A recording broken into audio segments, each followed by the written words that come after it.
Good morning. Welcome to today's Reason for Hope. Well, here in Washington, it's a rainy day. It's going to be rainy all week. Actually, if you live in Washington, this may be one of your favorite days when it rains. But it's also so far been a week where I think people really needed to hear a word of hope. And so I'm excited for today's word. But I want to give a little preface to it because it may not strike you as all that hopeful at first. I want to read a quote to you, a quote from a book that has just stayed with me the last couple of days. And I feel like I should say that this is something I've chosen because it is encouraging and challenging. And I'd also feel like I need to say that this is written actually by a good Christian pastor. Because when you hear it, you may wonder. Here's the quote, all right? Religion. Religion uses rules to force our steps, guilt to keep us in line, and rituals to remind us of our failure to live up to those rules.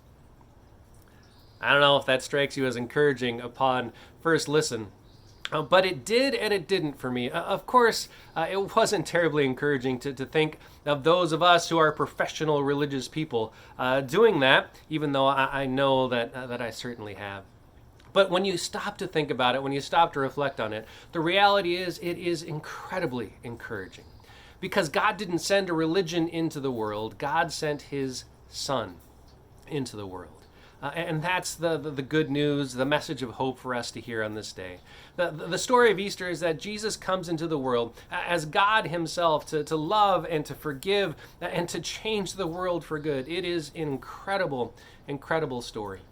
And yeah, the challenge, the problem is that, well, honestly, people like me and how we've tried to do that and how we've tried to project that have far too often turned Jesus into a religion with our biases and with the things that we think should be done and the way that things should be. And so that's where we start to take this message in the wrong direction.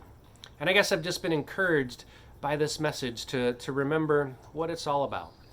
So, I guess I just wanted to say that if you're one of those folks that has ever felt a religion make you feel guilty or make you feel like a failure, well, quite honestly, I want to apologize. I want to apologize because I know at least a little bit how you might feel. I don't need anyone to make me feel more guilty. I don't need anyone to make me feel like more of a failure. I do all of that on my own. What I need to know is that I'm loved. What I need to know is that I'm forgiven for all the mistakes that I so clearly know that I make. And that is the message of Jesus. That is exactly why we do what we're supposed to do.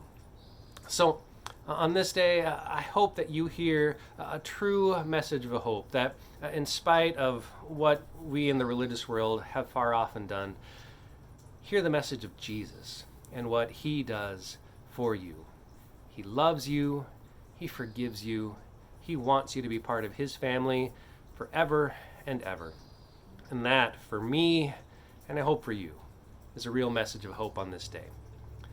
Thanks for watching. We'll see you back here tomorrow.